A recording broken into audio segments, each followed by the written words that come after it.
प्रभु पुनर्बार आम पवित्र दिन अपराह समय दे अच्छा विशेष मु सर्वरिष्ठ परमेश्वर को मु धन्यवाद देवा चाहे प्रभुंर गौरव हो आज प्रभु आम सुंदर सुजोग देले विशेष करी आम विनय भाई क्लास आम विनय भाई ठारू अति महत महत विषय शुणुअछु आम द्वारा तुलनीय नुहे तथापि भाई मत सुजोग दे भाई उपस्थिति नथिले मो भाई को भी धन्यवाद जनाए ए सुजोग पाई। अच्छा आमाने बाइबल स्टडी तेणु आमाने बाइबल आम तो स्टडी अर्थ बाइबल को आम टिके पढ़ी प्रांजल भाव बुझार आवश्यकता रही पूर्वर आमाने पूर्व ज्ञान निमंते आम स्मिता भौणी तो नितांत गोटे प्रश्न कले गत थर कौन आम शिखी आज आमाने से पवित्र आत्मा विषय शिखा ना किंतु आमर केतेटा वाक्य को सुविधा हेबा निमंते पूर्व ज्ञान आलोचना करने को जाऊँ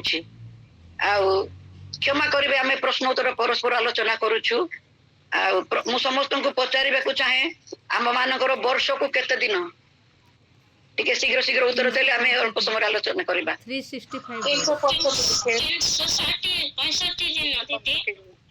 365 धन्यवाद भौणी माने समस्ते ठीक भाव उत्तर देइचंती ए 365 दिन किंतु 365 केउ व्यक्ति आदि पुस्तक अनुसार केउ व्यक्ति 365 दिन बंची थिले फटाफट उत्तर देबा हनक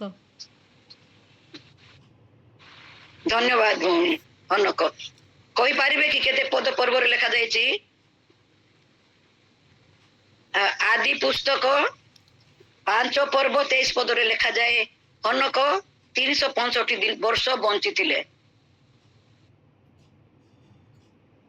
आमे परस्पर मध्य कथबार्ता आलोचना बेले आमे सॉरी कहि थाउ से सॉरी इंग्लिश शब्द नहीं कि किंतु समस्ते व्यवहार करि थाउ सॉरी कहले आमे कोन बुझी थाउ दुखित कोन बुझू आ केउ समय ता आमे व्यवहार करू मु दुखित क्षमा चाहूँ मु दुखित जने रियलाइज अनुताप करिछि नै जदी कोनोसी किछि जदी भूल करि थाए तबे आमे एटा इंग्लिश शब्द हम मुखरु बाहर था सॉरी बोली जोटा कि आमे अन्याय करथिबा निजर भूल जानि पारिबा से सॉरी बा क्षमा दियो न कहि आमे सॉरी बोली कहि थाउ। अच्छा क्षमा मागिबा एहा केउ गुण को बुझाए नम्रता गोटे मनीष पाखे कोन नम्रतार गुण धन्यवाद भौणी माने नम्रतार गुण थिले ही जने क्षमा मागी थाए। अच्छा क्षमा देबा एवं क्षमा मागिबा ए दुईटा भीतर आमे केउ विषय को आमे अधिक गुरुत्वपूर्ण बोली भाबू क्षमा देबा क्षमा मागिबा दुईटा जाक गुरुत्वपूर्ण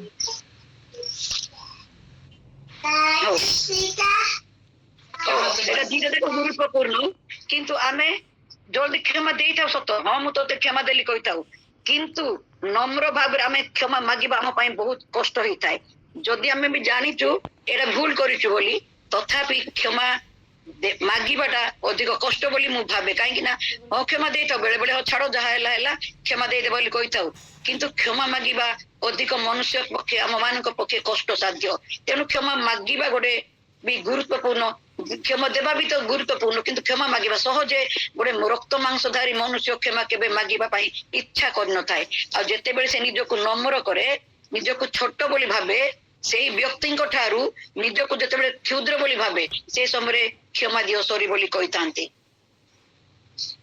ख्रीष्ट विश्वासी हिसाब रे आंभ मानक जीवन रे केतोटी मौलिक गुण गुड़िक रहिबा आवश्यक ख्रीष्ट विश्वासी हिसाब न गोटे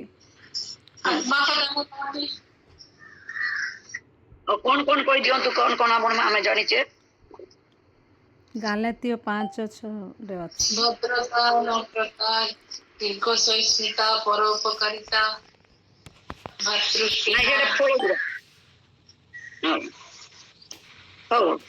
हाँ सेटा आमानकर फल गुड़िक आ ख्रीष्ट विश्वास हिसाब रे आमानक जीवन रे विशेष करी केतटी गुण रहिबा दरकार ख्रीष्टीय स्वभाव कौन कौन प्रेम करिबा दया गुण क्षमा गुण নম্র, ନିସ୍ୱାର୍ଥ ସେବା ଆଉ ବିଶ୍ୱାସ ଆଉ ଅନେକ ବି ଅଛି, କିନ୍ତୁ ଏଇ ମୂଳ ଏତିକି ଜିନିଷ ଗୁଡିକ ଆମମାନଙ୍କର ବିଶ୍ୱାସୀ ମାନଙ୍କ ଜୀବନରେ ନିତାନ୍ତ ରହିବା ଆବଶ୍ୟକ, ଯାହାକି ଯୀଶୁ ଖ୍ରୀଷ୍ଟଙ୍କ ଠାରେ ଆମେ ତାହା ଦେଖୁ। ପରମେଶ୍ୱରଙ୍କ ଜୀବନରେ ବି ଦୟା, ପ୍ରେମ, କ୍ଷମା, ସେବା, ନିସ୍ୱାର୍ଥ ଗୁଣ ଆମେ ଦେଖୁ। ତେଣୁ ତାଙ୍କର କନ୍ୟା ପୁତ୍ର ହିସାବରେ, ପୁତ୍ର କନ୍ୟା ହିସାବରେ, ତାଙ୍କର ବିଶ୍ୱାସିନୀ ହିସାବରେ ଆମମାନଙ୍କ ଜୀବନରେ ଏଇଗୁଡା ନିତାନ୍ତ ରହିବା ଆବଶ୍ୟକ। ହେଲେ ଏଇ ସବୁ ଆମେ କାହିଁକି ପାଳନ କରିବା ଦରକାର? ଏ ଯୀଶୁଙ୍କର ଇଚ୍ଛା ଗୁଡିକ ଆମେ କାହିଁକି ପାଳନ କରିବା?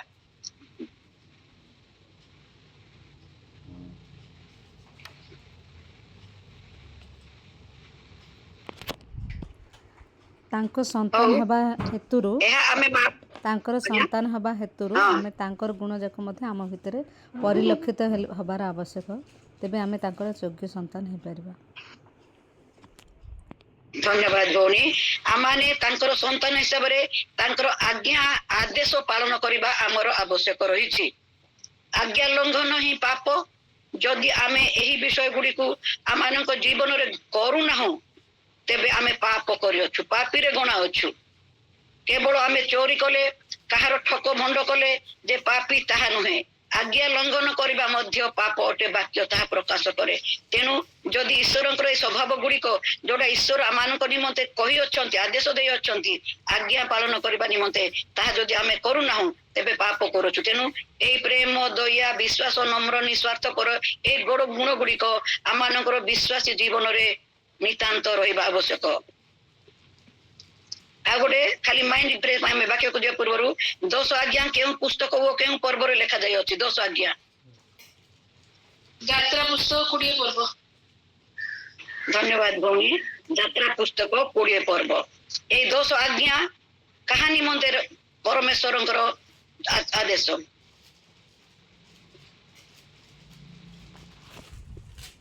ଇସ୍ରାଏଲ ଲୋକମାନଙ୍କ ପାଇଁ, ପୁଣି ଆମ ସମସ୍ତଙ୍କ ପାଇଁ। ମୂଷାଙ୍କୁ ଦେଇଥିଲେ। 10 ଆଜ୍ଞାକୁ 2 ଭାଗ, 10 ଆଜ୍ଞା 10ଟି ଆଜ୍ଞା ଅଛି, ତାହାକୁ 2 ଭାଗ କରାଯାଇଛି।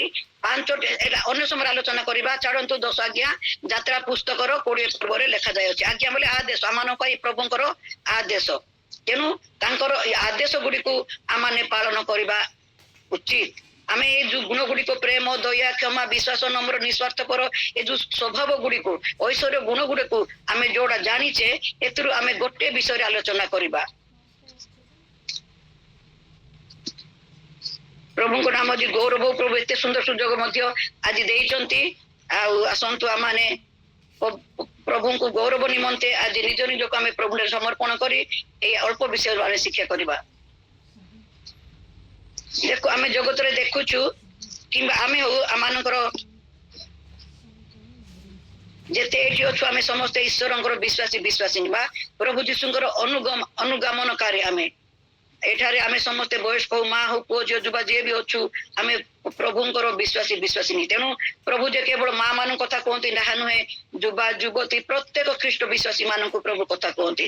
ଆମେ ଯେତେବେଳେ ଜଗତରେ ଦେଖୁଛୁ, ଅନେକ ଲୋକମାନେ ଧନୀ ବିଦ୍ୱାନ ବ୍ୟକ୍ତି ଅଛନ୍ତି, ପଦବୀଧାରୀ ମନୁଷ୍ୟ ଅଛନ୍ତି, ପ୍ରଚୁର ଧନ ଥିବା ବ୍ୟକ୍ତି, ଜ୍ଞାନ ଥିବା ବ୍ୟକ୍ତି ମାନେ ଅଛନ୍ତି। କିନ୍ତୁ ଏହା ସତ୍ତ୍ୱେ କେବଳ ବିଜାତି ନୁହେଁ, ଆମ ଖ୍ରୀଷ୍ଟୀୟ ଜୀବନ କଥା ବି ମୁଁ କହେ, ଆମମାନଙ୍କ ଜୀବନରେ ଧନ ଅଛି, ମାନ ଅଛି, ପଦବୀ ଅଛି, ସମ୍ମାନ ଅଛି, ଅର୍ଥ ଅଛି, ଜ୍ଞାନ ବି ଅଛି। କିନ୍ତୁ କେତୋଟି ଆମମାନଙ୍କର ସାଧାରଣ କଥା ଗୁଡିକ ଆମମାନଙ୍କ ଜୀବନରେ ଊଣା ପଡିଥାଏ। ତାହା କଣ? ଆମ ଜୀବନରେ ଯଦି ଆମେ ନିଜେ ନିଜେ ସମୀକ୍ଷା କରିବା, ତାହା ମଧ୍ୟ ଆମେ ଜାଣିବା। ଏ କେତେ ଛୋଟ ବିଷୟରେ ଆମେ ଊଣା ପଡିଥାଉ, ଯାହାକି ଆମମାନଙ୍କ ଜୀବନରେ ରହିବା ଜରୁରୀ ଅଟେ। ଆମେ ତାହାକୁ କେବେ ଜରୁରୀ ମନେ କରିନଥାଉ। ଆମେ କେବଳ ଜଗତର ଜ୍ଞାନ, ଜଗତର ଧନ, ଜଗତର ପଦବୀ, ଜଗତର ମାନ ମର୍ଯ୍ୟାଦା, ଜଗତର ଏଇ ଯୋଉ ବାହ୍ୟ ବିଷୟ, ଅସ୍ଥାୟୀ ବିଷୟକୁ ଆମେ ଅଧିକ ଶ୍ରେୟ କରିଥାଉ, କିନ୍ତୁ ଛୋଟ ଛୋଟ ବିଷୟକୁ ଆମେ ଶ୍ରେୟ ଦେଇନଥାଉ। ତାହା ହେଲା ଏଇ ସ୍ୱଭାବ ଗୁଡିକ। ହେଲେ ଏଇ ମୁଖ୍ୟ ଗୋଟେ କଥା ଆମେ ଜାଣି ଆଜି ଆଲୋଚନା କରିବା। ଏଇ ଯେତେଟା ସ୍ୱଭାବ ପଢିଲୁ, ଆମେ ସେଥି ଭିତରୁ ଗୋଟେ ସ୍ୱଭାବ, ଗୋଟେ ବିଷୟରେ ଆମେ ଶିକ୍ଷା କରିବା, ଯାହାକି ଆମମାନଙ୍କ ଜୀବନରେ ବହୁତ ଊଣା ଅଛି। ମୁଁ ବି ନିଜ ଜୀବନକୁ ଅନୁଧ୍ୟାନ କରିବି। ଏହି ସମୟରେ ଆପଣ ମାନେ ମଧ୍ୟ ନିଜ ଜୀବନକୁ ସମୀକ୍ଷା କରନ୍ତୁ, ଆପଣଙ୍କ ଜୀବନରେ କଣ ଊଣା ଅଛି। ଆଉ ଗୋଟେ ଊଣା ଥିବା ବିଷୟକୁ ଆମେ ଆଲୋଚନା କରିବା, ତାହା ହେଲା କ୍ଷମା। ଯାହାକି ଏଇ ଦିନ ମାନଙ୍କରେ ସବୁଦିନ ମଧ୍ୟ ଆମ ଖ୍ରୀଷ୍ଟ ବିଶ୍ୱାସୀ ମାନଙ୍କ ଜୀବନରେ ଉଣା ପଡିଅଛି। ଆଉ ଆଜି ପ୍ରଭୁ ଆମମାନଙ୍କୁ ମନେ ପକେଇ ଦେବାକୁ ଚାହାନ୍ତି, ଯେତେବେଳେ ଶରୀର ଦୁର୍ବଳ ହେଲେ ଯେପରି ଆମେ ସୁସ୍ୱାଦ ଖାଦ୍ୟ ଖାଇବା ପାଇଁ ପ୍ରସ୍ତୁତ ହେଇଥାଉ, ସେଇଭଳି ଆଜି ଦିନ ମାନଙ୍କରେ ମଧ୍ୟ ପ୍ରଭୁ ମାନଙ୍କ ଜୀବନରେ ଉଣା ପଡିଥିବା ବିଷୟକୁ ସେ ଦେବା ନିମନ୍ତେ ଚାହୁଁଅଛନ୍ତି। ମାତ୍ର ଆମେ ସବୁ ଜାଣିଥାଉ ଏହା ଖ୍ରୀଷ୍ଟୀୟ ସ୍ୱଭାବ, କିନ୍ତୁ ପାଳନ କରିବାରେ ଆମେ ଅନେକ ହେଳା କରିଥାଉ। ଆମେ ହେଳା କରିଥାଉ, କିନ୍ତୁ ସାଧାରଣ ଭାବିଥାଉ, କିନ୍ତୁ ପରମେଶ୍ୱରଙ୍କର ଏହି ଆଜ୍ଞା ଆଦେଶକୁ ଲଙ୍ଘନ କରିବା ଦ୍ୱାରା ଆମେ ପାପୀ ହୋଇଥାଉ। ଆଉ ଆମ ନିଜ ଦୃଷ୍ଟିରେ ଆମେ ଉତ୍ତମ ହେଇଥାଉ, କିନ୍ତୁ ଯଦି ତାହା କରୁନାହୁଁ ଆମେ କେବେ ବି ଆମେ ନିର୍ଦ୍ଦୋଷ ବୋଲି କହିବା ନାହିଁ। ପ୍ରଭୁ ଆମର ପ୍ରେମକାରୀ। ଆଜି ଜଗତରେ ଅନେକ ଲୋକମାନେ ଅଛନ୍ତି, ସେମାନେ କିନ୍ତୁ ଜଗତର ଜ୍ଞାନ ଅନ୍ଧ ହେଇ ଏ ଛୋଟ ଛୋଟ ବିଷୟକୁ ଉଣା ପଡିଥାନ୍ତି। ଧନୀ ଲାଜାର କଥା ତ ମାନେ ଦେଖିଛୁ, ଧନୀଙ୍କର ସବୁ ଥିଲା, କିନ୍ତୁ ଗୋଟେ ଦୟା ପ୍ରେମ ସେବା ଗୁଣ ନଥିବା ହେତୁ ସେ କେଉଁ ସ୍ଥାନ ପାଇଥିଲେ? ଏହି ଦିନ ଆମେ ମଧ୍ୟ ନିଜକୁ ସମୀକ୍ଷା କରିବା। ଆମେ ସେଇ ଦିନ କିପରି ସ୍ଥାନ ପାଇବା, ସେଇ ରାଜ୍ୟରେ ଆମେ କୋଉପରି ସ୍ଥାନ ଆମମାନଙ୍କ ନିମନ୍ତେ ପ୍ରସ୍ତୁତ ଅଛି? ଖ୍ରୀଷ୍ଟରେ ମୋର ଭାଇ ଭଉଣୀ ପୁଅ ଝିଅ ମାନେ, ଯେଉଁମାନେ ବାସ୍ତବ ଭାବେ ପ୍ରଭୁଙ୍କୁ ପ୍ରେମ କରନ୍ତି, ସେମାନେ ତାଙ୍କ କଥା ମାନନ୍ତି। ଆପଣ ହଉ ମୁଁ ହଉ, ଯଦି ବାସ୍ତବ ଭାବେ ଆମେ ପ୍ରଭୁଙ୍କୁ ପ୍ରେମ କରୁଛୁ, ତାଙ୍କର ତ୍ୟାଗ, ତାଙ୍କର ଆମମାନଙ୍କ ପ୍ରତି ଅଶେଷ କରୁଣାକୁ ଯଦି ଆମେ ହୃଦୟ ସହିତ ଉପଲବ୍ଧି କରିବା, ତେବେ ଆମେ ପ୍ରଭୁଙ୍କୁ ପ୍ରେମ କରୁଛୁ ବୋଲି କହିବା। ଆମମାନଙ୍କ ପାଇଁ ପ୍ରଭୁ କଣ କରିଅଛନ୍ତି, ହେଲେ ଆମକୁ କଣ କରିବାକୁ ପଡିବ ଆମେ ଭଲରେ ମଧ୍ୟ ଜାଣୁଅଛୁ, କିନ୍ତୁ ଜାଗତିକ ହିସାବରେ ଆମମାନଙ୍କ ପାଳନ କରିବାରେ ଉଣା ପଡିଥାଉ। ଆମମାନଙ୍କର ଆଜିର ଆଲୋଚନା ବିଷୟ ହେଲା ଲୁକ 19 ପର୍ବ 7 ପଦ। କିଏ ଗୋଟେ ପାଠ କରି ଶୁଣେଇଦେବେ?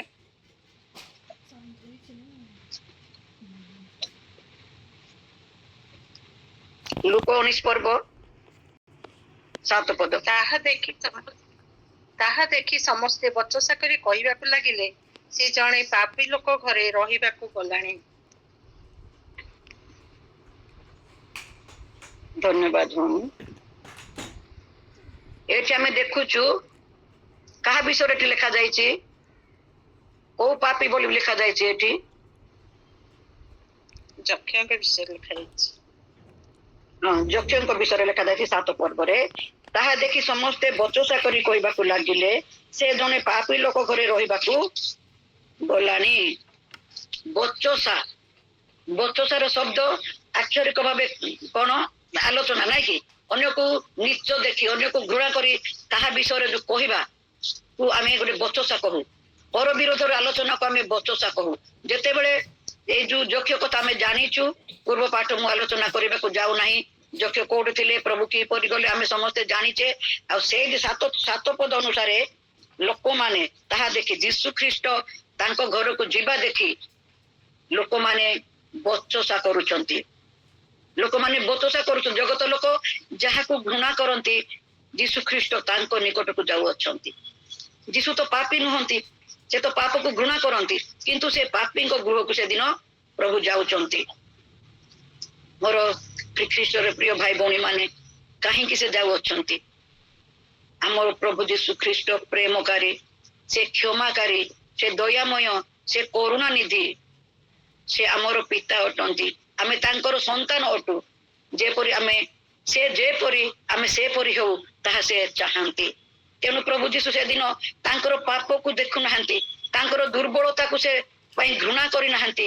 ସେଇଦିନ ଏତେ ଜନସମୂହରେ ପ୍ରଭୁ ଯୀଶୁ ଖ୍ରୀଷ୍ଟ ଯକ୍ଷଙ୍କ ଗୃହକୁ ଯାଉଛନ୍ତି, ଆଉ ଲୋକମାନେ ବଚସା କରୁଅଛନ୍ତି।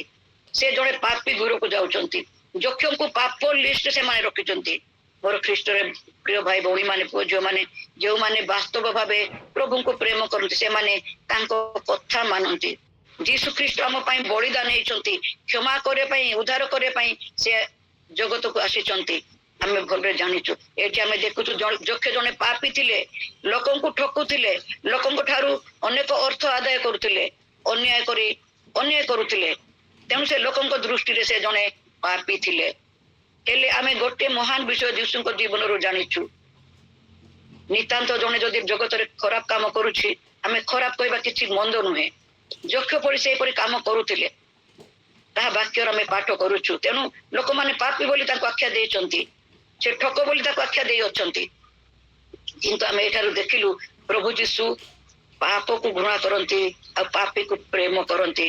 ହେଲେ ତାହା କିପରି ସମ୍ଭବ ହଉଛି? ପ୍ରେମ ଭାଇ ଭଉଣୀ, पाप को से घृणा कले किंतु पापी को प्रेम कले 2000 वर्ष पूर्वे आम किपरि अंधकार थिलु आमानकर पाप अजस्र अशेष से आमानकु प्रेम करुथिबा हेतु तांकर स्वभाव क्षमा करिबा यीशु ख्रीष्टकर स्वभाव प्रेम करिबा यीशु ख्रीष्टकर स्वभाव दया करिबा क्षमा करिबा हेतु से कौन करिसंती आमाने बारंबार पाप कले मध्य से आमर संगी होंती आमर निकटगामी होंती आमानकर प्रार्थना सुनंती आमानकु उत्तर करंती आमानकर असंभव को संभव करि से देखांती तांकर स्वभाव ही सेहा जे जदिओ पाप पाप को घृणा करंती किंतु आमानक पापी को नुहे से दिन जक्षों को से प्रेम कले तांकर दया कले तांकर से पाप को से स्मरण करि नाहंती तांकर हृदय को से कौन करचंती प्रभु केते बेले पापी को क्षमा करंती जेते बेले बड़े मनुष्य निजर भूल को जानि पारि अनुताप करी तांको निकट को फेरी आसे से समय प्रभु ताहांकर गत जीवन रो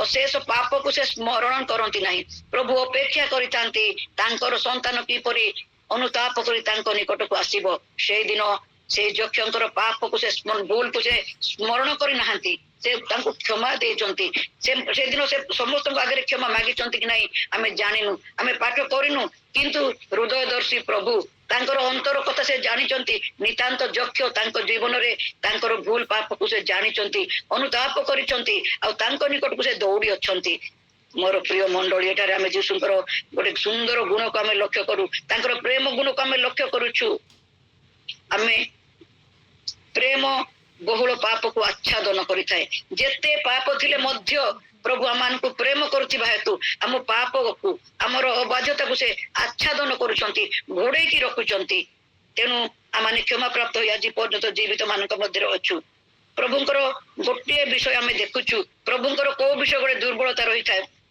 आपण मान गोटे मोर प्रश्न प्रभुंकर कौन गोटे दुर्बलता अधिक रहे आमे जेंति जगत रे खाइबा दुर्बलता सुना गहना प्रति दुर्बलता ए पुओ झियो प्रति हमर दुर्बलता परमेश्वर प्रभुंकर कौन दुर्बलता मनुष्य प्रति अछि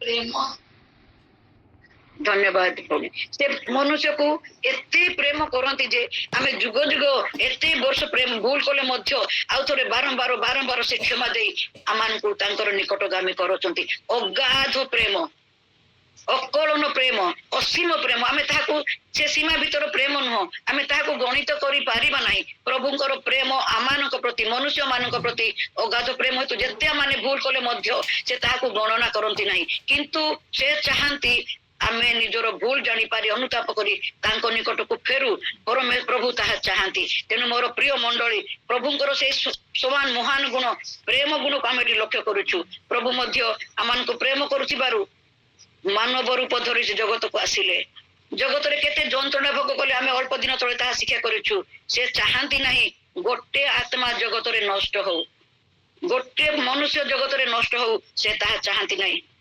मनुष्य पाप परित्याग करी अनुताप करी उद्धार प्राप्त हो परमेश्वर ताहा चाहंती तेनु जीशु जगत को आसीबार उद्देश्य तो आमे जानिछु प्रभु जे केवल आम पई नुहे आपण मानक पई नुहे ख्रीष्ट विश्वासी पाई नुहे से जगतर प्रत्येक मानव जाति निमंते से तांकर जगत को आसी अछंती आ मनुष्य जाति प्रति तांकर दुर्बलता अधिक रही मु उदाहरण देली आमे जेपरी माछ मांस टंका अर्थ सुना स्वामी स्त्री परस्पर पाई जे आमनकर जेपरी गोटे दुर्बलता रहुची प्रभुंकर दुर्बलता कोन से मनुष्य को अधिक प्रेम करंती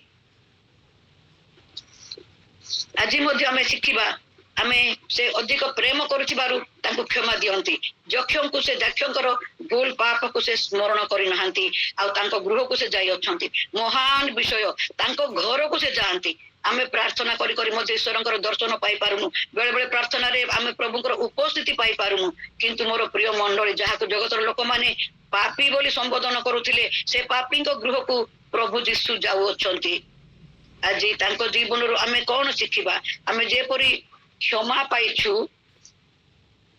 से परि आमे अनेक क्षमा देबा ताहा देखि समस्ते ताहांको से दिन से बचसा करी कहबा को लागिले आ से दिन जीशु तांको पाखरे अछंती अनेक लोक अछंती से माने कहउचंती से माने मध्य प्रभु को जानिथिबे मात्र एठारे आज से तांको जीवन जीशु को पाखरे बा से दिन जक्ष को गृह रे केवल जक्ष को परिवार थिबे ताहा नुहे अनेक लोक माने अछंती जीशु को जानिथिबा लोक माने भी अछंती जीशु को न जानिथिबा लोक माने मध्य अछंती से माने बचसा करूचंती କିନ୍ତୁ ସେଇ ବଚସାକୁ ଯୀଶୁ ନିତାନ୍ତ ଜାଣୁଛନ୍ତି, ସେ ସେଟାକୁ ଦେଖୁନାହାନ୍ତି। ଜଗତର ବଚସାକୁ, ଜଗତର ସମସ୍ୟାକୁ ଯୀଶୁ ଖ୍ରୀଷ୍ଟଙ୍କର ଲକ୍ଷ୍ୟ ନାହିଁ। ତାଙ୍କର ଉଦ୍ଦେଶ୍ୟ ଅଛି ଯକ୍ଷ କିପରି ପାପରୁ କ୍ଷମା ପାଇବେ ଆଉ ଜଗତର ଉଦ୍ଧାର ପାଇବେ, ଆଉ ତାଙ୍କ ଦ୍ୱାରା ଅନେକ ଲୋକମାନେ ପ୍ରଭୁଙ୍କ ନିକଟକୁ ଆସିବେ। ପ୍ରଭୁଙ୍କର ଉଦ୍ଦେଶ୍ୟ ଅଲଗା ଅଛି। ସେ ଲୋକମାନେ ସେଦିନ ବଚସା କଲେ, କାହିଁକି ନା ଜଗତର ମନୁଷ୍ୟ ସ୍ୱାର୍ଥପର ମନୁଷ୍ୟ, ମନୁଷ୍ୟକୁ କଣ କରେ, ମନୁଷ୍ୟର କେବେ ବି ଉତ୍ତମ ଗୁଣ ଗୁଡିକ ଲକ୍ଷ୍ୟ କରିନଥାଏ। ମନୁଷ୍ୟର ସ୍ୱଭାବ ପ୍ରତ୍ୟେକ ମନୁଷ୍ୟର ଖରାପ ଗୁଣକୁ ଦେଖନ୍ତି।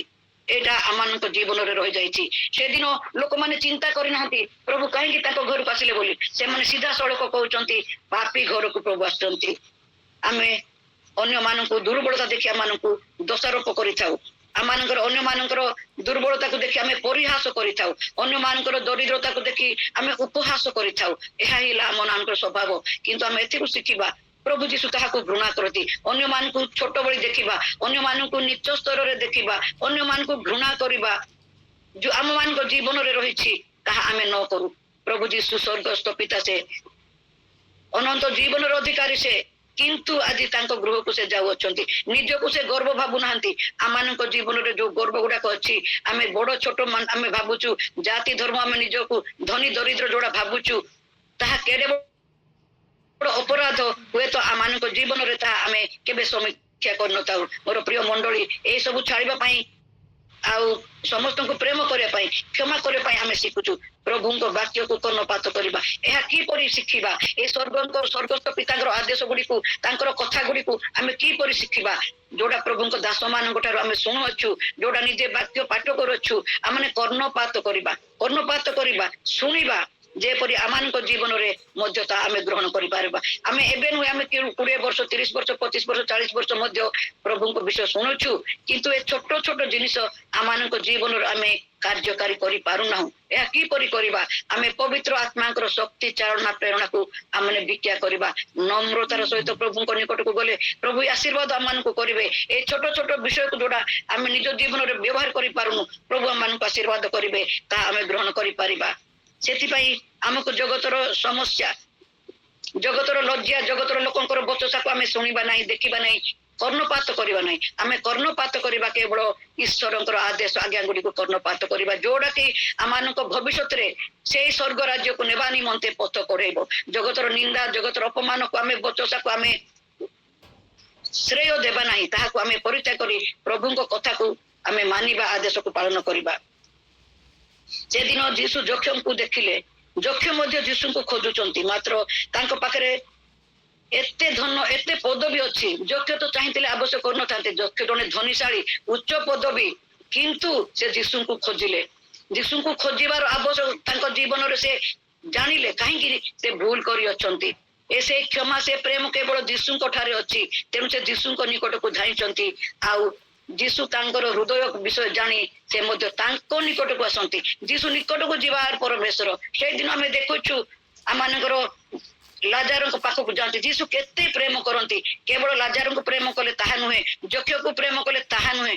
ଆଜି ବି ଯଦି ଆପଣ ମାନେ ଆମେ ନିଜ ଜୀବନର ସମସ୍ତ ଦୋଷ ଦୁର୍ବଳତାକୁ ଜାଣି ପ୍ରଭୁଙ୍କ ନିକଟରେ ସମର୍ପଣ ହେବା ନମ୍ରତାର ସହିତ, ପ୍ରଭୁ ଆମ ନିକଟକୁ ଆସିବେ। ଆମ ଗୃହରେ ମଧ୍ୟ ପରିତ୍ରାଣ ଆସିବ, ଉପସ୍ଥିତ ହବ। ତାଙ୍କ ଜୀବନରେ ସବୁ କିଛି ଜାଗତିକ ବିଷୟ ଥିଲା, ମାତ୍ର ପ୍ରଭୁ ତାଙ୍କ ଜୀବନରେ ନଥିଲେ, ସେ ତାହା ଅନୁଭବ କଲେ। ଆମ ବ୍ୟକ୍ତିଗତ ଘରେ ସବୁ ପ୍ରକାର ଜିନିଷ ଅଛି ସତ, ମାତ୍ର ଆମମାନଙ୍କ ଘରେ କେତେ ଭାବରେ ପ୍ରଭୁଙ୍କର ଉପସ୍ଥିତି ରହିଛି ଆମେ ନିଜେ ଜାଣିବା। ଆମେ ନିଜେ ସମୀକ୍ଷା କରିବା। ଆମମାନଙ୍କର ସବୁ ଜାଗତିକ ବିଷୟ ଭର୍ତ୍ତି ହେଇଛି, କିନ୍ତୁ ପ୍ରଭୁ ଆମ ଗୃହରେ ଉପସ୍ଥିତ, ପ୍ରଭୁଙ୍କର ଉପସ୍ଥିତି ଆମମାନଙ୍କ ଗୃହରେ ଅଛି କି? ଆମମାନଙ୍କର ମଣ୍ଡଳୀରେ ପ୍ରଭୁଙ୍କର ଉପସ୍ଥିତି ଅଛି କି? ଆମର ବ୍ୟକ୍ତିଗତ ଜୀବନରେ ପ୍ରଭୁଙ୍କର ଉପସ୍ଥିତି ଅଛି କି? ଯଦି ଯୀଶୁ ନାହାନ୍ତି ମୋର ପ୍ରିୟ ମାନେ, ଆମେ ସମସ୍ତେ ବୃଥା ମାତ୍ର। ଆମର ପ୍ରାର୍ଥନା, ଆରାଧନା, ଏଇ ସବୁ ଶିଖିବାର ବୃଥା ମାତ୍ର। ଜଗତର ସବୁ ଥାଇ ଯଦି, ମାନ, ମର୍ଯ୍ୟାଦା, ଜ୍ଞାନ ଥାଇ ଯଦି ଯୀଶୁ ଆମ ଜୀବନରେ ବାସ୍ତବ ଭାବେ ନାହାନ୍ତି, ତେବେ ସମସ୍ତ ବିଷୟ ବୃଥା। ଆମେ ଏଠାରେ ଦେଖୁଛୁ ଯୀଶୁ ତାଙ୍କ ଘରକୁ ଯାଉଛନ୍ତି। ଆମେ ଚିନ୍ତା କରିବାକୁ ପଡିବ, ଯୀଶୁ କ୍ଷମା ଦେବା ପାଇଁ ତାଙ୍କ ଗୃହକୁ ଯାଉଅଛନ୍ତି। ଆମେ ଆଜି ଚିନ୍ତା କରିବାକୁ ପଡିବ, ଆମେ କ୍ଷମା ପାଇଅଛୁ, ଅନ୍ୟକୁ ମଧ୍ୟ କ୍ଷମା ଦେବାର ନିତାନ୍ତ ଆବଶ୍ୟକତା ରହିଛି। ତେଣୁ ଲୋକଙ୍କୁ ଦେଖିବାର ନାହିଁ, ଆମମାନଙ୍କୁ ଯେଉଁ ଯେଉଁ ବିଷୟ ପ୍ରଭୁ ଶିକ୍ଷା ଦେଇ ଅଛନ୍ତି, ସେଇଗୁଡ଼ିକ, ସେଇ ଦାନ ଗୁଡିକୁ ଆମମାନଙ୍କ ଜୀବନରେ ବ୍ୟବହାର କରିବା। ଦୟା କରିବା ପ୍ରେମ କରିବା ଅନ୍ୟ ମାନଙ୍କ ପ୍ରତି ଆମେ ବିଗଳିତ ହେବା ସେଦିନ ଅନ୍ଧ ମାନଙ୍କୁ ଦେଖି ପ୍ରଭୁଙ୍କର ଦୟା ଯେମିତି ହୃଦୟର ବିଗଳିତ ଆମେ କାହାକୁ ଜାଣୁ ନ ଜାଣୁ ଯଦି ଜଣଙ୍କର ସମସ୍ୟା ଅଛି ଆମମାନଙ୍କର ହୃଦୟ ବିଗଳିତ ହେବାର ଆବଶ୍ୟକ ଯୋଉଟା ଯୀଶୁଙ୍କର ସ୍ୱଭାବ ଆମେ ତାଙ୍କର ସନ୍ତାନ ହିସାବରେ ଆମମାନଙ୍କର ମଧ୍ୟ ସେ ସ୍ୱଭାବ ରହିବା ଦରକାର ଆମମାନଙ୍କର ହୃଦୟ ମଧ୍ୟ ବିଗଳିତ ହେବା ଦରକାର କେବଳ ଦୁଃଖ ଦରିଦ୍ରତା ପାଇଁ ନାହିଁ ଯୋଉମାନେ ଅନ୍ଧକାରରେ ଅଛନ୍ତି ପ୍ରଭୁଙ୍କୁ ଜାଣି ନାହାନ୍ତି ଯୋଉମାନେ ମନ୍ଦ କାର୍ଯ୍ୟ କରନ୍ତି ସେମାନଙ୍କ ନିମନ୍ତେ ଆମର ହୃଦୟ ବିଗଳିତ ହେବା ଆବଶ୍ୟକ ଯୀଶୁ ସେଦିନ ଯାଇକି ସ୍ପର୍ଶ କରି ସୁସ୍ଥତା କରୁଥିଲେ ଆମେ ତାହା କରିପାରିବା ନାହିଁ ଆମେ ନିଜ ଗୃହରେ ବସି ସେମାନଙ୍କ ନିମନ୍ତେ ପ୍ରଭୁଙ୍କ ଠାରେ ରୋଦନ କରିବା ବିଳାପ କରିବା କ୍ରନ୍ଦନ କରିବା ଯେପରି ସେମାନେ ମଧ୍ୟ ଦାରିଦ୍ରତା ହଉ ରୋଗରୁ ହଉ ଅନ୍ଧକାରରୁ ମଧ୍ୟ ସେମାନେ ମୁକ୍ତି ପାଇପାରିବେ ଯକ୍ଷଙ୍କୁ ଲୋକ ବଚସା କରୁଛନ୍ତି ପ୍ରଭୁଙ୍କୁ ଜାଣିଲା ପରେ ଜଗତର ଲୋକମାନେ ଜଗତର ବଚସା କରିବେ ଏତେ ଦିନ ପର୍ଯ୍ୟନ୍ତ ଯକ୍ଷକୁ ଲୋକମାନେ ବଚସା କରୁଥିଲେ ନ କରୁଥିଲେ ଆମେ ଜାଣିନୁ କିନ୍ତୁ ସେହି ଦିନ ଯୋଉ ଦିନ ଯୀଶୁ ଖ୍ରୀଷ୍ଟ ତାଙ୍କ ପରିବାରକୁ ଗଲେ ଯକ୍ଷଙ୍କ ଜୀବନକୁ ଆସିଲେ ଲୋକମାନେ ତାଙ୍କ ବିଷୟରେ ବଚସା କରିବାକୁ ଲାଗିଲେ ହଁ ଯେତେବେଳେ ଗୋଟେ ମନୁଷ୍ୟ ପରିବର୍ତ୍ତନ ହୁଏ ଜଗତ କେବେ ବି ତାହା ଗ୍ରହଣ କରେ ନାହିଁ ଜଗତ କହିବ ଇଏ ତ ଚୋର ଗୋଟେ ଥିଲା ଇଏ ତ ଗୋଟେ ବ୍ୟଭିଚାରୀ ଥିଲା ଇଏ ତ ଗୋଟେ ଲୋଭୀ ଥିଲା ଇଏ କଣ ଏମିତି କରୁଛି ଜଗତ ଲୋକଙ୍କର ଜ୍ଞାନର ଅଭାବ ସେମାନେ ଜାଣିବେ ନାହିଁ ବଚସା କରିବେ ମୋର ପ୍ରିୟ ମାନେ ସେଇ ବଚସାକୁ ଆମମାନେ କେବେ ବି ଦେଖିବା ନାହିଁ ଜଗତ ମଧ୍ୟ ଆମମାନଙ୍କୁ କହିବ ଆମର ଏବେ ଏଇଠି ମଧ୍ୟ ସେଦିନ ଆମ ପାରିବାରିକ ସମସ୍ୟା ହେଲା ଆଉ ମୋର ଗୋଟେ ପୁତ୍ରା ବି କହିଲେ ଏଇ ବିଷୟରେ ପ୍ରାର୍ଥନା ବିଷୟରେ ବଚସା କଲେ ଆଉ ମୁଁ ପ୍ରାର୍ଥନାରେ କାନ୍ଦିଲି ପ୍ରଭୁ ଏମାନେ ଜାଣୁନାହାନ୍ତି ଆଉ ବଚସା କରୁଛନ୍ତି ମତେ କଣ ବୋଲି କହିଲେ ମୋର ଗୋଟେ ପୁତ୍ରା ତମେ ଅନଲାଇନ ରେ ବାକ୍ୟ କହି ବିଜନେସ କରିବା ଆରମ୍ଭ କରିଛ କହିଲେ ଏଠୁ ମୁଁ ମାମି ଭଉଣୀଙ୍କୁ ବୋଧେ କହିଲି ନା କଣ ଆଉ ବେଶୀ ଦୁଃଖ ଲାଗିଲା ସେମାନେ ଜାଣିନାହାନ୍ତି ପ୍ରାର୍ଥନାର ମୂଲ୍ୟ ଆମେ 2 ଘଣ୍ଟା ଘଣ୍ଟେ ଯୋଉ ବସୁଛୁ ଆଲୋଚନା କରୁଛୁ ତାହାର ଲାଭ ଆମେ କେତେ ପାଉଛୁ ଆମେ ହିଁ ଜାଣୁଛୁ ଅନ୍ୟ ଲୋକ ଜାଣିବେ ନାହିଁ ମାତ୍ର ଯୀଶୁ ଯଦି ଆମ ସାଥିରେ ଅଛନ୍ତି ମୋର କୌଣସି ଆମମାନଙ୍କର ସମସ୍ୟା ହବ ନାହିଁ ବଚସାକୁ ଆମେ ମାନେ ଇମ୍ପୋର୍ଟାଣ୍ଟ ଦେବା ନାହିଁ ବଚସା କରୁଥିବା ବ୍ୟକ୍ତିଙ୍କ ପାଖକୁ ପ୍ରଭୁ ଆସିବେ ଆଜି ଆମେ ଦେଖିବା ଯୀଶୁ ଆମ ଜୀବନକୁ ଆସିଛନ୍ତି କି ଆଉ ଜଗତିକ ମନୋଭାବ ମନରୁ ପରିତ୍ୟାଗ କରି ପାରିଛୁ କି ଆମେ ନା ଗର୍ବ ଅହଙ୍କାର ସେ କ୍ରୋଧ ସେ ବଚସାର ଗୁଣ କି ପରନିନ୍ଦା ଗୁଣ ଆମେ ଛାଡି ପାରୁଛୁ କି ଆଉ କ୍ଷମା ଦେବାର ଗୁଣ ଆମମାନଙ୍କ ଜୀବନରେ ଅଛି କି ପ୍ରେମ କରିବା ଜୀବନ ଗୁଣ ଆମ ଜୀବନରେ ଅଛି କି ଜଣକୁ ଦୟା କରିବା ଜୀବନ ଆମ ପାଖରେ ଅଛି କି ଆମେ ଏତେ ବର୍ଷ ଶିଖିକି ଯଦି ତାହା ଜୀବନରେ ଉଣା ପଡୁଛୁ ମୋର ପ୍ରିୟ ମାନେ ମୁଁ ଆପଣ ମାନେ ସମସ୍ତେ ଏହି ଦିନ ମାନଙ୍କରେ ସେଇ ସ୍ୱଭାବ ଗୁଡିକୁ ଧାରଣ କରିବା ଯୋ ଦ୍ୱାରା ଆମେ ଅନେକ ଲୋକମାନଙ୍କୁ ପ୍ରଭୁଙ୍କ ନିକଟକୁ ଆଣିପାରିବା ଯୀଶୁଙ୍କର ସେ ଦୟା ପ୍ରେମ ଗୁଣ ହେତୁ ଯକ୍ଷଙ୍କର ଜୀବନ ଉଦ୍ଧାର ପାଇଲା ତାଙ୍କ ପରିବାର ପରିତ୍ରାଣ ପାଇଲା ଅନେକ ଲୋକ ମଧ୍ୟ ପ୍ରଭୁଙ୍କୁ ସେଦିନ ଗ୍ରହଣ କରିଥିବେ ଲୁକ 18 ପର୍ବ 8 ପଦ ଗୋଟେ ପାଠ ମୁଁ କରୁଛି କିନ୍ତୁ ଯକ୍ଷ ଠିଆ ହୋଇ ପ୍ରଭୁଙ୍କୁ କହିଲା ହେ ପ୍ରଭୁ ଦେଖନ୍ତୁ ମୋର ସମ୍ପତ୍ତିର ଅର୍ଦ୍ଧେକ ମୁଁ ଦରିଦ୍ର ମାନଙ୍କୁ ଦାନ କରୁଅଛି ଆଉ ଯଦି ଅନ୍ୟରେ କାହାରି ଠାରୁ କିଛି ନେଇଥାଏ ତେବେ 4 ଗୁଣରେ ତାହା ଫେରେଇ ଦେଉଅଛି ଏଥିରୁ ଆମେ ଯକ୍ଷଙ୍କ ଏଇଥିରୁ ଆମେ ଜାଣିଲୁ ଯକ୍ଷ ତାଙ୍କ ଜୀବନରେ କରିଥିବା ଭୁଲକୁ ଅନୁତାପ କଲେ କେବଳ ଅନୁତାପ କରି ନୁହେଁ କାର୍ଯ୍ୟକାରୀ କରୁଛନ୍ତି ସେ ଅନ୍ୟରେ ନେଇଥିବା ସମ୍ପତ୍ତିକୁ ସେ କଣ କରୁଛନ୍ତି ବିତରଣ କରୁଛୁ 4 ଗୁଣରେ ଯଦି ଯାହାର 1 ଟଙ୍କା ନେଇଥିଲେ 4 ଟଙ୍କା ଦେବା ପାଇଁ ମାନେ 4 ଗୁଣା ସେ ମାନେ ଫେରସ୍ତ କରିବା ପାଇଁ ସେ ମୁଖରେ ସ୍ୱୀକାର କରୁଛନ୍ତି ଆମେ ହଁ ତତେ ମୁଁ କ୍ଷମା ଦେଲି ବୋଲି କହିବା ନାହିଁ ବାସ୍ତବ ଭାବେ କ୍ଷମା ଦେବା ଆଉ ଯୋଉ ବିଷୟ ଆମେ କ୍ଷମା ଦେଇଛୁ ତାହାକୁ ପୁନର୍ବାର କେବେ ଆଲୋଚନା କରିବା ନାହିଁ ତେବେ ଆମେ କ୍ଷମା ଦେବାର ମୂଲ୍ୟ କିଛି ନାହିଁ ଆମେ କ୍ଷମା ଦେଇଥାଉ ଘରେ ଆସି ଆଲୋଚନା କରିଥାଉ ସେ ଏମିତି କରିଥିଲା ସେମିତି କରିଥିଲା ପ୍ରଭୁ ଯୀଶୁ କଣ ଆମମାନଙ୍କର ବାରମ୍ବାର ପାପକୁ ସେ ଆମମାନଙ୍କୁ ସେ ଦୋହଲଉଛନ୍ତି କି ମୋର ପ୍ରିୟ ମାନେ ନାହିଁ ପ୍ରଭୁ ଯୀଶୁ ଯେପରି ଆମକୁ କ୍ଷମା କଲେ ଆମ ପାପକୁ ସେ ସମ୍ପୂର୍ଣ୍ଣ ପୋଛି ଦେଲେ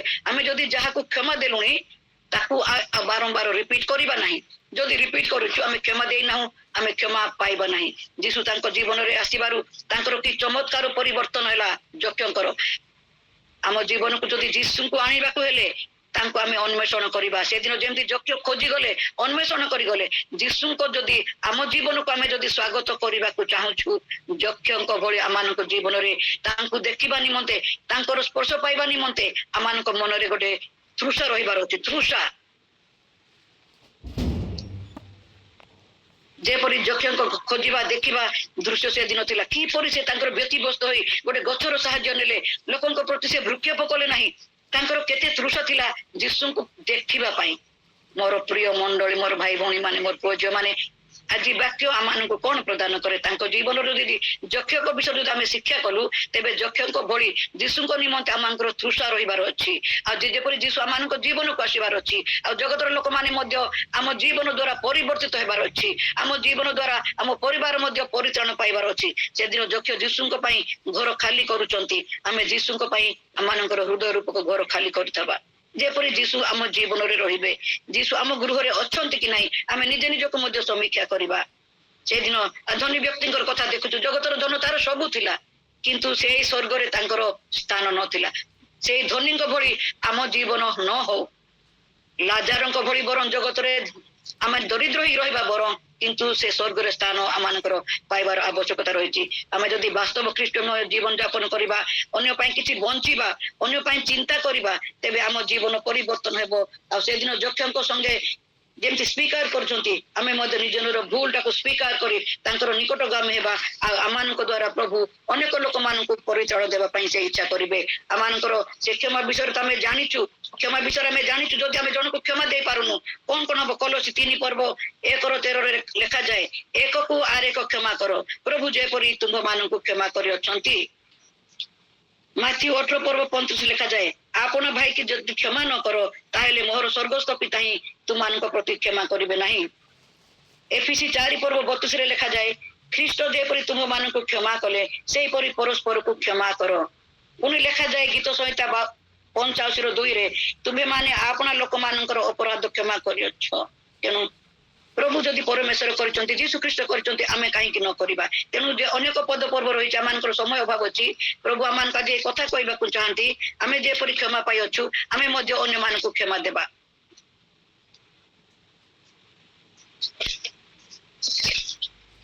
ଆମମାନଙ୍କର ସମୟ ହେଇଯାଇଛି କାରଣ ଆମ ଘରେ ଯଦି ଯୀଶୁ ଖ୍ରୀଷ୍ଟ ରହିବାର ଅଛି ତେବେ ଆମେ ଧନକୁ ନେଇ ନୁହେଁ ଯୀଶୁଙ୍କ ସହିତ ସ୍ୱର୍ଗ ରାଜ୍ୟକୁ ଆମେ ଯାଇପାରିବା ସେଦିନ ଯୀଶୁଙ୍କର ଗୁପ୍ତ ଆଗମନ ଦିନ ଆମମାନଙ୍କର ସେ ଧନ ଆମର ବ୍ୟାଙ୍କ ବାଲାନ୍ସ ଆମମାନଙ୍କର ସୁନା ହୀରା ଆମେ କିଛି ଆମକୁ ସାହାଯ୍ୟ କରିବ ନାହିଁ ଯିବାରେ କେବଳ ଆମମାନଙ୍କୁ କଣ ସାହାଯ୍ୟ କରିବ ଆମେ ଯେଉଁ ଉତ୍ତମ ଜୀବନ ଯାପନ କରିଥାଉ ତେବେ ପ୍ରଭୁ ଆମମାନଙ୍କୁ ମନୋନୀତ କରିବେ କାରଣ ଯୀଶୁ ପଥ ସତ୍ୟ ଓ ଜୀବନ ତାଙ୍କ ଦେଇ ଆମେ ଯିବା ତାଙ୍କ ଦେଇ ନ ଗଲେ ତାଙ୍କ ନିକଟକୁ ଆମେ ଯାଇପାରିବ ନାହିଁ ତେଣୁ ଯୀଶୁଙ୍କୁ ଖୋଜିବା ତାଙ୍କ ସହିତ ରହିବା ତାଙ୍କ ସ୍ୱଭାବ ଗୁଡ଼ିକୁ ଆମମାନଙ୍କ ଜୀବନରେ ଗ୍ରହଣ କରିବା ଅନ୍ୟମାନଙ୍କୁ ପ୍ରେମ କରିବା ଦୟା କରିବା ବିଶେଷ କରି ଆଜି କ୍ଷମା କରିବା ଯେପରି ଆମେ କ୍ଷମା ପାଇଅଛୁ ଯକ୍ଷ ସେଦିନ କ୍ଷମା ପାଇଲେ ଅନ୍ୟମାନଙ୍କୁ ପ୍ରେମ କଲେ ପ୍ରଭୁଙ୍କ ଠାରୁ କ୍ଷମା ପାଇଅଛୁ ଆମେ ସେଥିପାଇଁ ଅନ୍ୟମାନଙ୍କୁ ମଧ୍ୟ ଆମେ କ୍ଷମା କରିବା ଯେପରି ଯକ୍ଷଙ୍କ ଗୃହରେ ସେଦିନ ପରିତ୍ରାଣ ଉପସ୍ଥିତ ହେଲା ଆମମାନେ ମଧ୍ୟ ଅନ୍ୟମାନଙ୍କୁ କ୍ଷମା ଦେବା ଆଉ ଅନୁତାପ କରିବା ଯେପରି ଯୀଶୁଙ୍କର ଉପସ୍ଥିତି ଆମ ପରିବାରରେ ରହିବ ଆଜି ମଧ୍ୟ ପ୍ରଭୁ ଆମକୁ ଖୋଜୁଅଛନ୍ତି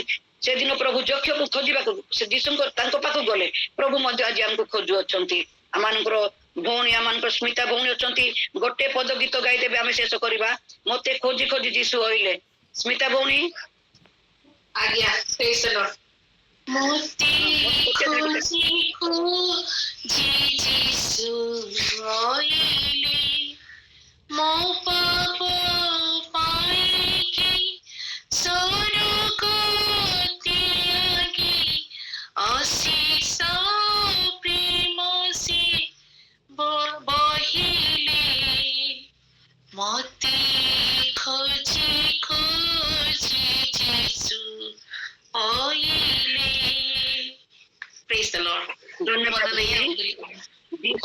ସୁନ୍ଦର ଗୀତ ପାଇଁ ଧନ୍ୟବାଦ ଏଇଟା ଉପାସନା ସଙ୍ଗୀତ ଆଉ ଘରେ ଆମର ବାପା ବହୁତ ସବୁବେଳେ ଗାଆନ୍ତି ଆମେ ବି ଗାଇଥାଉ ଏବେ ଗାଉନାହାନ୍ତି ଆଉ ଆମର ଲୁକ 19:10 ଲେଖାଯାଏ କାରଣ ଯାହା ଅଛି ତାହା ଖୋଜି ରକ୍ଷା କରିବାକୁ ମନୁଷ୍ୟ ପୁତ୍ର ଆସିଅଛନ୍ତି ଯକ୍ଷ ହଜିଥିଲେ ଯୀଶୁ ଖୋଜିଲେ ଆମକୁ ମଧ୍ୟ ପ୍ରଭୁ ଆଜି ଖୋଜୁଅଛନ୍ତି ଯୀଶୁ ଯେପରି ଆମକୁ ପାଇବେ ଆମେ ତାଙ୍କ ସମ୍ମୁଖକୁ ଯିବା ଆଜିର ଏଇ ଅଳ୍ପ ଶିକ୍ଷା ଉପରେ ପ୍ରଭୁ ଆଶୀର୍ବାଦ କରନ୍ତୁ ଆମେନ୍ ଆମେନ୍ ଆମେନ୍ आमेन प्रेज द लॉर्ड